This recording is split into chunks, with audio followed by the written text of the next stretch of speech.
Primeira carta de Paulo aos Coríntios, capítulo 1, versículos de 26 ao 31. À medida que os irmãos forem encontrando, vamos ficando de pé. Irmãos, pensem no que vocês eram quando foram chamados. Poucos eram sábios segundo os padrões humanos. Poucos eram poderosos. Poucos eram de nobre nascimento. Mas Deus escolheu as coisas loucas do mundo para envergonhar os sábios. E escolheu as coisas fracas do mundo para envergonhar as fortes. Ele escolheu as coisas insignificantes do mundo, as desprezadas e as que nada são, para reduzir a nada as que são. Para que ninguém se vanglorie diante dele. É, porém, por iniciativa dele que vocês estão em Cristo Jesus, o qual se tornou sabedoria de Deus para nós, isto é, justiça, santidade e redenção. Para que, como está escrito, quem se gloriar, glorie-se no Senhor. Amém, queridos? Feche seus olhos, vamos orar a Deus. Deus maravilhoso, como é bom estar na tua presença.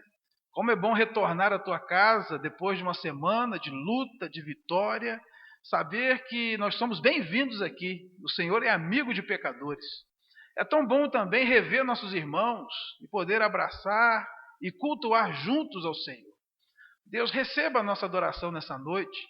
Ela é imperfeita porque nós somos imperfeitos, mas nós estamos aqui com o coração aberto para te louvar com o melhor que nós temos, o melhor que nós somos. E também reconhecemos que o próprio culto que nós prestamos é graça do Senhor sobre a nossa vida. Agora nós abrimos a Bíblia, nós abrimos as Escrituras e esperamos que o Senhor venha falar conosco. Deus, repreenda tudo aquilo que é contrário à tua palavra nesse momento. Todo ruído, toda movimentação, toda agitação e toda manifestação do inimigo nesse lugar. Não permita que aconteça, Deus. Coloca os teus anjos aqui acampados ao nosso redor. E que o teu povo tenha toda a tranquilidade para ouvir a tua voz e entender a tua voz, porque ela é maravilhosa. Nós te agradecemos em nome de Jesus. Amém. Pode sentar, queridos. Jesus é tudo para nós. Irmãos, esse texto é maravilhoso. Esse texto ele vem dizer para nós o verdadeiro valor e o verdadeiro significado de Jesus em nossas vidas. Esse texto nos diz algumas verdades duras, mas que nos coloca no nosso verdadeiro lugar e coloca Jesus no verdadeiro lugar dele. Esse texto diz para nós pelo menos três coisas. Primeiro, que nós não éramos nada sem Jesus. Está aí no versículo 26. Reparai na vossa vocação. Lembrem-se de quem vocês eram quando foram chamados. E alguns de nós olhamos para trás, nós sabemos muito bem quem nós éramos antes de Jesus, não é verdade? Todos nós aqui somos ex alguma coisa. Até porque se não somos ex alguma coisa, não somos crentes. Porque o crente é aquele que nasceu de novo. Deixou de ser uma velha criatura para ser uma nova criatura. Tira Jesus das nossas vidas e não sobra absolutamente nada. É o que esse texto está nos dizendo. A segunda coisa que o texto nos diz é que Deus nos escolheu mesmo sem sermos nada. Isso é maravilhoso. Está no versículo 27 e 28. Diz que Ele escolheu as coisas loucas, as coisas fracas, as coisas humildes, as desprezadas, as que não são. Ele escolheu. E a gente olhando para esse texto, a gente se vê. Quantos de nós éramos loucos, né? Doidos de tudo, antes de Jesus? Quantos de nós desprezados, humilhados? E Ele nos escolheu a si mesmo, mesmo sem termos em nós qualquer valor, por causa da nossa rebelião que aconteceu lá no jardim. E a terceira coisa que o texto nos diz é que nós não temos do que nos vangloriar. Não temos do que nos vangloriar. Óbvio, se não éramos nada, se Deus nos escolheu dessa forma, sem sermos nada, nós não temos do que nos gloriar. A única coisa que nós podemos, da única coisa da qual nós podemos nos gloriar é na cruz de Cristo. Porque, na verdade, Jesus é tudo para nós. Os irmãos percebam que, às vezes, a gente perde um tempo tremendo da nossa vida tentando ser alguém. Quando o segredo da felicidade é a gente reconhecer que a gente não é ninguém. E que Deus me amou mesmo assim, e que Ele, em Cristo Jesus, pode fazer grandes coisas em mim. Um exemplo disso na Bíblia é a vida de Moisés. Todo mundo conhece a trajetória de Moisés. Moisés viveu 120 anos na terra. E os 120 anos dele foi dividido em 3 etapas. Até os 40 anos ele viveu no Egito, no palácio de Faraó, criado como filho da princesa. Depois dos outros 40 anos ele viveu no pasto, cuidando das ovelhas do seu sogro. E os últimos 40 anos ele passou como grande líder do povo de Israel, atravessando o deserto rumo à terra prometida. Então alguém já disse que Moisés passou 40 anos tentando ser alguém, depois mais 40 anos descobrindo que não era ninguém, e os últimos 40 anos descobrindo o que Deus pode fazer com o ninguém. E essa é a nossa realidade.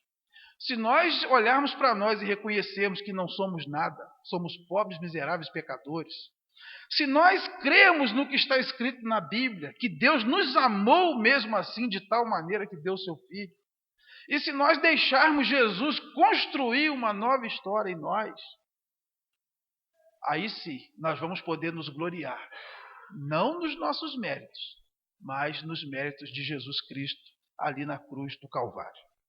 Porque esse texto aqui deixa bem claro, irmãos, que Jesus é tudo para nós. A primeira coisa que Jesus é para nós, no verso 30, Jesus se tornou da parte de Deus para nós sabedoria. Sabedoria no grego é sofia. Sabedoria não é sinônimo simplesmente de conhecimento, ou de cultura, ou de inteligência. Sabedoria vai além disso. O conhecimento deveria trazer sabedoria, mas nem sempre traz. A cultura, a erudição deveria trazer sabedoria, mas nem sempre traz. A inteligência, um QI elevado, deveria trazer sabedoria, mas nem sempre traz. Porque sabedoria na Bíblia é você saber tomar as decisões certas. E nós conhecemos pessoas que são analfabetas de pai e mãe, escreve cachorro com X, escreve gato com J e sabe tomar decisão. E nós conhecemos pessoas que são PhD em um monte de coisa, nota 10 em todas as matérias e não sabe nem se relacionar com as pessoas. Então, sabedoria vai muito além daquele conhecimento, daquela cultura que nós conseguimos adquirir nesse mundo. Vamos abrir nossas Bíblias lá em Provérbios, capítulo 9. Nós vamos ler do versículo 1 ao versículo 10. Esse texto aqui mostra para nós que Jesus, ele é a própria sabedoria.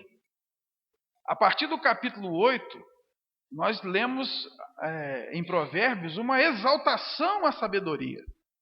Nós vamos ler aí a excelência da sabedoria, a eternidade da sabedoria, o banquete da sabedoria. Aí quando nós chegamos no capítulo 9, a partir do verso 1, nós lemos o seguinte: a sabedoria edificou a sua casa, lavrou as suas 7 colunas, carneou os seus animais, misturou o seu vinho e arrumou a sua mesa. Já deu ordens às suas criadas e assim convida desde as alturas da cidade. Quem é simples, volte-se para aqui. Aos faltos de senso diz: vinde, comei do meu pão e bebei do vinho que misturei. Deixai os insensatos e vivei. Andai pelo caminho do entendimento. O que repreende o escarnecedor traz afronta sobre si, e o que censura o perverso a si mesmo se injuria. Não repreendas o escarnecedor, para que te não aborreça. Repreende o sábio, e ele te amará. Dá instrução ao sábio, e ele se fará mais sábio ainda. Ensina o justo, e ele crescerá em prudência. O temor do Senhor é o princípio da sabedoria, e o conhecimento do santo é prudência. Porque por mim se multiplicam os teus dias, e anos de vida se te acrescentarão. Se és sábio, para ti mesmo o és. Se és escarnecedor, só tu o suportarás. Aqui nós lemos o convite da sabedoria. E a sabedoria aqui está personificada em Jesus, que se tornou da parte de Deus para nós sabedoria. O temor do Senhor é o princípio da sabedoria. Se eu não temo a Deus, eu nem comecei a ser sábio ainda. E se eu temo a Deus, eu recebo a Jesus como meu Salvador. Eu aceito o plano que Ele tem para me resgatar. É por isso que Jesus se torna, da parte de Deus, sabedoria para mim. Irmãos, se há uma coisa que nós precisamos para viver nesse mundo, é sabedoria. O problema do mundo não é falta de informação. O seu problema não é falta de informação. Nós nunca tivemos tanta informação na história da humanidade como agora. Hoje em dia se sabe de tudo sobre tudo. Os mistérios vão sendo desvendados a cada dia. Com um clique você sabe tudo. Mas nós nunca tivemos tanta falta de sabedoria. As pessoas não têm sabedoria para manter um casamento. As pessoas não têm sabedoria para conviver em harmonia dentro do ambiente de trabalho. As pessoas não têm sabedoria para ficar longe das drogas, do vício, de tudo que é porcaria. As pessoas não têm sabedoria para entrar no ônibus, viajar até o seu destino e descer sem arrumar um problema. Não é falta de informação. As pessoas hoje sabem o que fazer e como fazer, mas as pessoas não têm sabedoria para colocar em prática aquilo que sabem. Sabe por quê? Porque a sabedoria começa com o temor de Deus, e as pessoas não temem a Deus. E se o temor de Deus é o princípio da sabedoria, quem não teme a Deus e, consequentemente, não recebe a Jesus Cristo como Salvador, nem começou a ser sábio ainda, por mais inteligente que seja, por mais conhecimento que tenha. Então significa dizer que Jesus é a nossa única fonte de sabedoria, porque Ele sabe de verdade como as coisas são e como as coisas deixam de ser. O que Jesus pode ensinar para nós é muito maior do que se aprende num banco de faculdade ou num curso qualquer que se faça. Porque Jesus tem sabedoria para a vida. Ele ensina a mim e a você a saber decidir certo em todas as questões da vida. Porque Ele sabe das coisas. Ele é o autor da vida. Então o convite da sabedoria está lançado no ar. Vinde, comei de mim, bebei de mim. O escarnecedor não vale nem a pena você exortá-lo. A Bíblia diz, não responda ao tolo segundo a sua tolice, que você vai se tornar igual a ele. O que adianta dar um conselho para um tolo? Mas o sábio você pode repreendê-lo, porque ele vai ficar mais sábio ainda. Então a primeira coisa que Jesus é para nós é sabedoria. E a Bíblia diz, se alguém necessita de sabedoria, peça a Deus, que a todos dá liberalmente, e não lhes lança na face. Em 1 Coríntios, capítulo 12, diz que a sabedoria é um dos dons do Espírito Santo. A verdadeira sabedoria só se adquire em Deus, por meio de Jesus Cristo. A segunda coisa que Jesus é para nós é justiça. A palavra justiça no grego é dikaiosune. E justiça para Deus não é igual à justiça que nós conhecemos na terra. O que é justiça na terra? Justiça na terra é você dar a cada um o que lhe é de direito. Isso é que é justiça. Dar a cada um o que lhe é de direito. Mas a justiça de Deus consiste em fazer o que é certo, justo e bom em todas as situações. O justo para Deus é aquele que faz o que é certo, justo e bom em todas as situações. E isso é impossível ao ser humano. Vamos ler em Romanos capítulo 3, versículos de 10 a 12. Está escrito: não há justo, nenhum sequer. Não há quem entenda, não há quem busque a Deus. Todos se extraviaram, a uma se fizeram inúteis. Não há quem faça o bem, não há nenhum sequer. Quantos justos existem na terra de acordo com a Bíblia? Nenhum. Não há um justo sequer. Isaías diz que nossa justiça aos olhos de Deus é como trapo de imundície. Porque o nosso senso de justiça está corrompido por um monte de coisa. Está corrompido pelo pecado. E o pecado faz com que eu sempre puxe a brasa para o lado da minha sardinha. Dificilmente eu sou isento num julgamento. Nossas emoções interferem nos nossos julgamentos. Por exemplo, se eu tiver que aplicar justiça para alguém que eu amo, eu sou incapaz de fazer justiça como eu deveria fazer. Porque a minha tendência é proteger aquela pessoa que eu gosto. É sempre assim. Se eu tiver que fazer justiça também para alguém que eu não gosto, meu senso de justiça será corrompido. E a minha tendência é agir com ele mais rigorosamente do que eu deveria agir. Então, nosso senso de justiça está absolutamente corrompido pelo pecado. Então, como é que eu vou conseguir ser justo como eu tenho que ser? Só tem uma maneira de eu ser justo. É se Deus me transmitir a sua justiça por meio de Cristo Jesus. Então percebam, o Deus que é absolutamente justo, quando viu a sua criatura na total incapacidade de ser justa, ao invés dele se afastar, dele nos abandonar a nossa própria sorte, o que ele fez? Ele vem, entrega o seu filho para morrer na cruz, para nos transmitir a sua justiça. Olha o que está escrito em Romanos capítulo 5, versículo 1.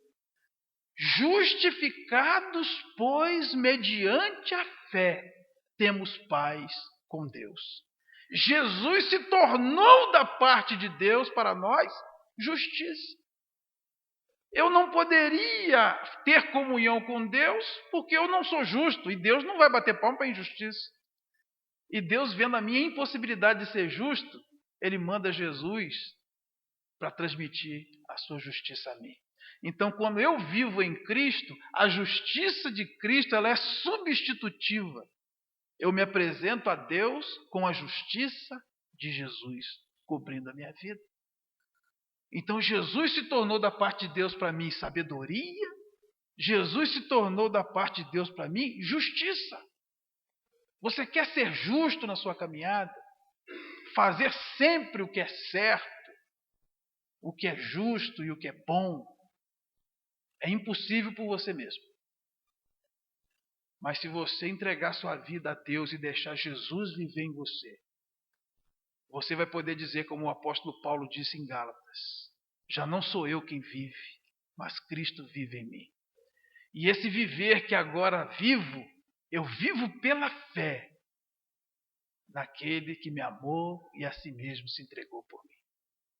Você então vai ser justo, não pela sua justiça própria, mas porque Jesus te justificou e Ele vivendo em você faz com que os seus atos sejam atos de justiça. A terceira coisa que Jesus é para nós, aí nesse texto, Jesus é para nós santidade. Ele se tornou da parte de Deus para nós santificação. No grego é agiasmos. Ser santificado é estar separado para um serviço especial. No sentido teológico, santificação ou santidade significa estar separado do pecado e consagrado a Deus. O que significa ser santo? Ser separado para Deus. Vamos ler 1 Coríntios, capítulo 1, versículos 1 e 2.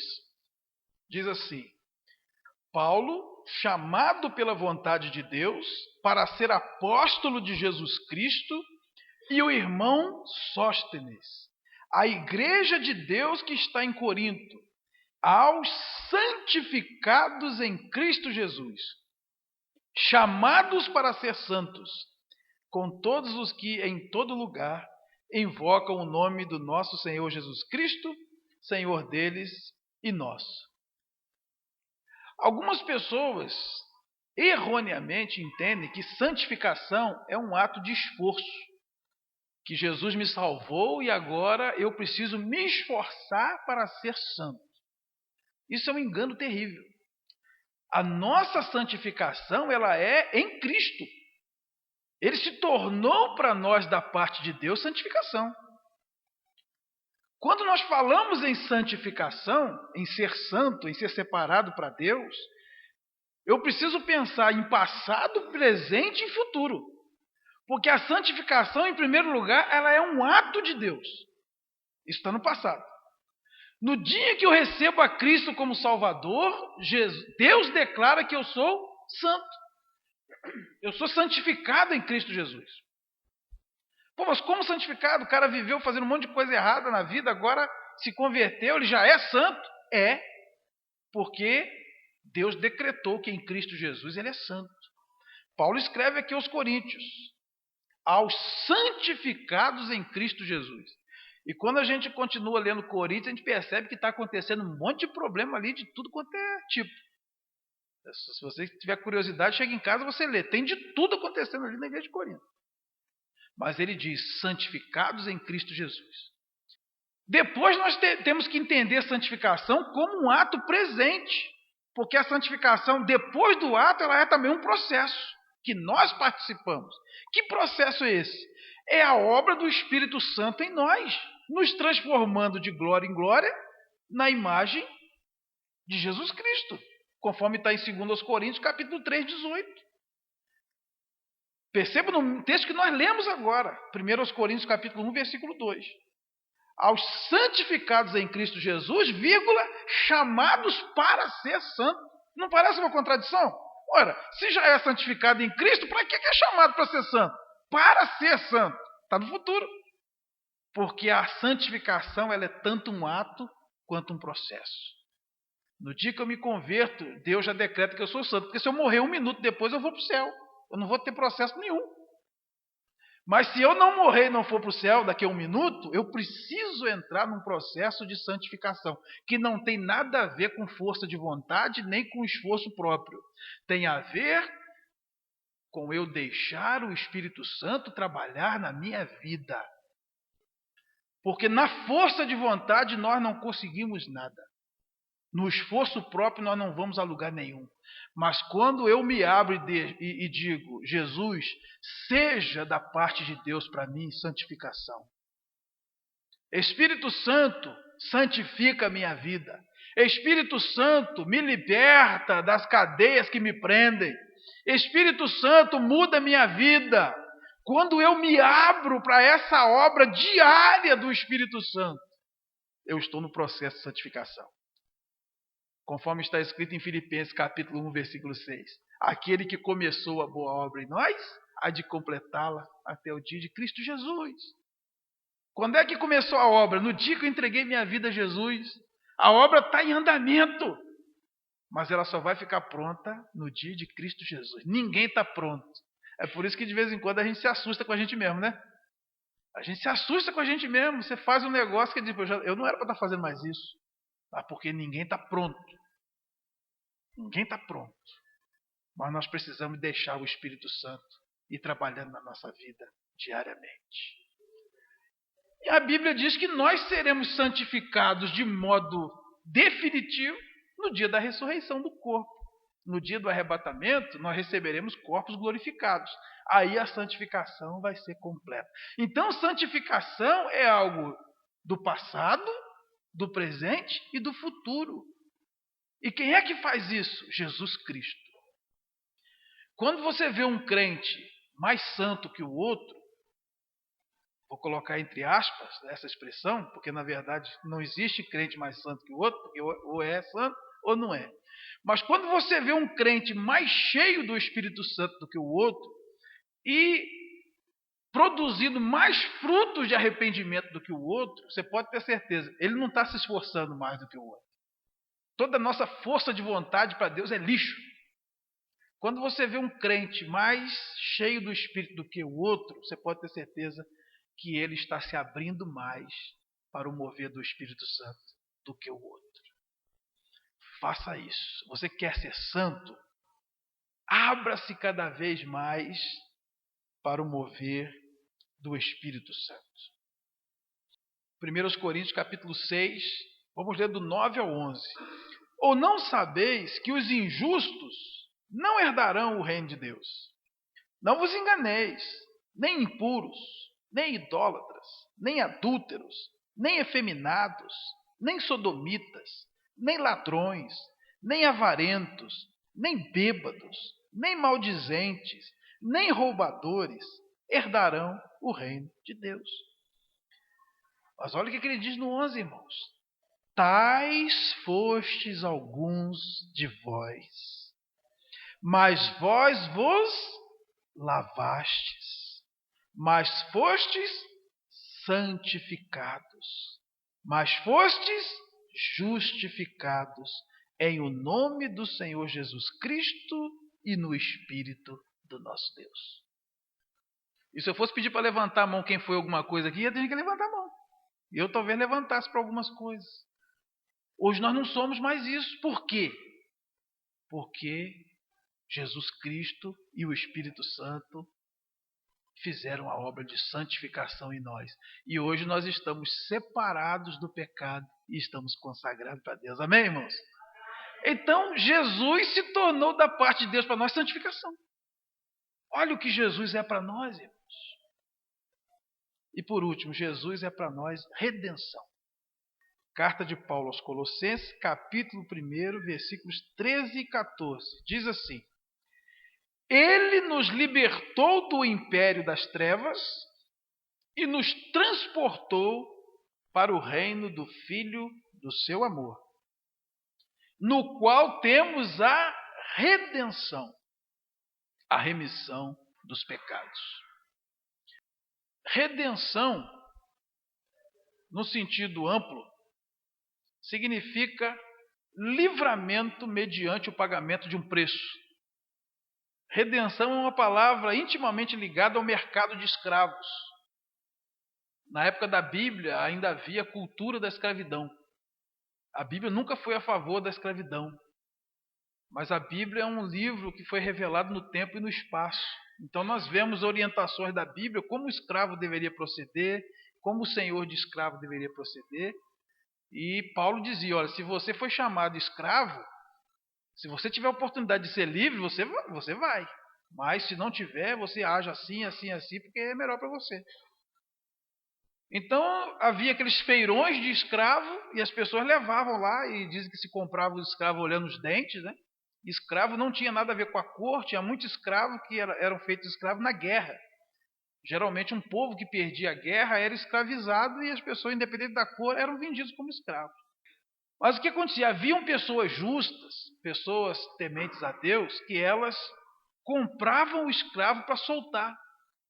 Elas iam no mercado de escravo, davam o lance, compravam o escravo, mas ao invés de levar para a fazenda, para trabalhar para ele libertava o escravo. Esse ato significa redenção. É isso que significa no grego apolutroses. Você comprar um escravo para soltar. Foi isso que Jesus fez por nós, irmãos. Ele nos libertou do império das trevas e nos transportou para o reino do Filho do seu amor. Ele nos trouxe a redenção. Ele nos trouxe a remissão. Eu era escravo. E eu era escravo por merecer. Eu era escravo do pecado porque eu escolhi o pecado. Lá no jardim. E Deus nos amou tanto que Ele enviou seu Filho para morrer na cruz e pagou o preço suficiente para libertar todos os escravos do mercado. Ele não comprou 1 ou 2 escravos e deixou o resto, não. Jesus pagou o preço para redimir todos os escravos da face da terra. Pagou o preço por mim e por você. Nós não precisamos mais ser escravos de nada. Lá em Gálatas capítulo 5, versículo 1 está escrito: foi para a liberdade que Cristo nos libertou. Não devemos nos colocar novamente debaixo de jugo de escravidão. Foi pago um alto preço para que eu e você fôssemos livres. Lá em Colossenses capítulo 2 diz que Jesus na cruz, ele rasgou o escrito de dívida que era contra nós, encravou na cruz e expôs todo o inferno ao desprezo. Por causa do pecado, nós nos tornamos escravos do credor, do diabo. É como aquela pessoa que passa um cheque sem fundo e agora o credor tem o cheque assinado e vai na sua casa cobrar. E ele vai te executar e vai penhorar seus bens e vai fazer o que puder para fazer com você para receber o que é dele por direito. E enquanto você não conseguir resgatar aquele cheque da mão do credor, você nunca vai ter paz. Porque vira e mexe, o oficial de justiça vai bater na sua porta, vai entrar e vai penhorar um troço. Até que você pague toda a dívida. E na época da Bíblia podia prender, podia açoitar, podia pegar os filhos para vender como escravo para pagar a dívida. Lá em Colossenses 2 diz que Jesus, quando morreu da cruz, ele foi lá na mão do diabo e falou assim: quanto que o Gerson deve? Aí tanto. Falou: está pago. Uma das últimas palavras de Jesus na cruz, né? Está pago. Tetelestai. Por isso que Romanos 8:1 diz: nenhuma condenação há para os que estão em Cristo Jesus. Se o diabo quiser assoprar para você, te acusar do seu passado, mostra para ele o futuro dele. Se o diabo quiser te afrontar com o teu passado, mostra para ele o futuro dele. Porque não há mais condenação sobre a tua vida. Sua dívida está paga. Você foi redimido no mercado de escravos. Você está livre. Você não pode ser preso por mais nada agora. Porque Jesus te redimiu. Quem é que fez isso? Jesus. Se Jesus não faz a redenção para mim, até hoje, irmãos, eu estaria amarrado na escravidão do pecado, vivendo sem esperança e sem Deus no mundo.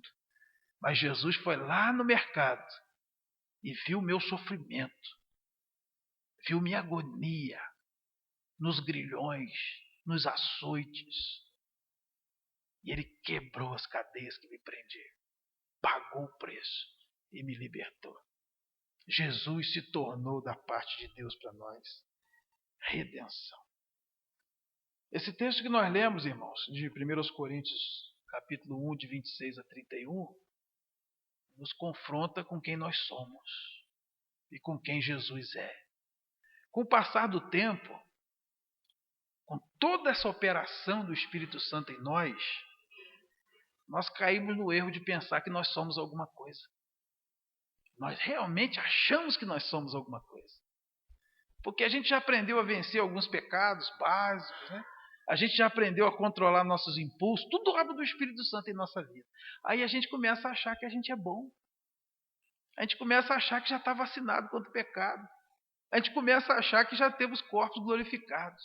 Aí um dia, do nada, a gente cai igual uma abóbora madura no chão. E a gente fala: o que aconteceu? E Deus vai dizer: aconteceu que você esqueceu de quem você é, meu filho. Você esqueceu que você é um pobre, miserável pecador. Se você se descuidar um segundo e tirar a cabeça para fora da graça de Deus, você é capaz de fazer qualquer coisa. Aquele que pensa estar de pé, olhe, não caia. O texto diz que nós não somos nada sem Jesus. O texto diz que Deus me escolheu apesar de mim. Apesar de mim, Deus me escolheu. E o texto diz: eu não tenho por que me gloriar. O único motivo de eu me gloriar é a cruz de Cristo.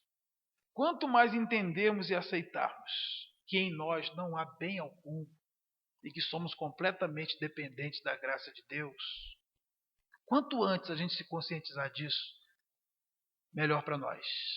Menor vai ser a chance de pecar. Abra sua Bíblia em Romanos capítulo 7. partir do versículo 7, você vai ver o dilema que Paulo está vivendo. Eu vou ler o 15, o 18, o 24 e 25. Diz assim: porque nem mesmo compreendo o meu próprio modo de agir, pois não faço o que prefiro, e sim o que detesto. Porque eu sei que em mim, isto é, na minha carne, não habita bem nenhum. Pois o querer o bem está em mim, não porém o efetuá-lo. Desventurado homem que sou, quem me livrará do corpo desta morte? E ele termina no 25 dizendo: graças a Deus por Jesus Cristo, nosso Senhor. De maneira que eu, de mim mesmo, com a mente, sou escravo da lei de Deus, mas segundo a carne, da lei do pecado. Nós estamos falando do apóstolo Paulo, irmãos. Nós estamos falando de um homem cheio do Espírito Santo. Nós estamos falando de um homem que ressuscitou defunto. Nós estamos falando de um homem que viu Jesus face a face no caminho de Damasco. Nós estamos falando de um homem que foi arrebatado até o terceiro céu. Nós estamos falando de um homem que só dele entrar numa cidade os demônios saíam correndo e gritando. Nós estamos falando de um homem que as pessoas levavam o lencinho do doente para ele orar e o doente era curado lá em casa. É ele que está falando isso aqui. Eu não entendo quem eu sou. E cada vez que o tempo passa eu descubro que em mim não habita bem nenhum. Quem é que nos autoriza a achar que somos melhores que o apóstolo Paulo, irmãos? Por mais crente que nós sejamos. Desventurados homens que somos, quem nos livrará do corpo dessa morte? Graças a Deus por Jesus Cristo, porque Ele se tornou da parte de Deus para nós sabedoria, justificação, santificação e redenção. Se nós entendermos isso, nós teremos condições de vencer o pecado e viver para a glória de Deus. Há pouco tempo eu ouvi uma pregação, o pastor falou assim: nós nunca saberemos o que Jesus é para nós até que Jesus seja a única coisa que nós tenhamos. E ele falou de uma senhora que, já agora idosa, estava com Alzheimer. E ela não conhecia mais ninguém. Não conhecia mais o marido, não conhecia os filhos, não conhecia nem ela mesma, não lembrava de nada. E o pastor todo mês ia visitar essa irmã, e ela não conhecia ele, não sabia nada. É uma pessoa que vivia agora só com ela mesma. E ele perguntava o nome dos filhos, todo mundo sabe que é não. Mas o pastor virava para ela e falava assim: irmã, o Senhor é meu pastor. Ela respondia: nada me faltará. Ela pode me tirar tudo, mas o meu Deus ninguém me tira. Jesus é tudo para nós, irmãos. E nós talvez só venhamos a saber disso quando todas as outras coisas que nos distraem nessa vida não existirem mais. E a gente tenha só Ele mesmo para recorrer. Vamos ficar de pé em nome de Jesus.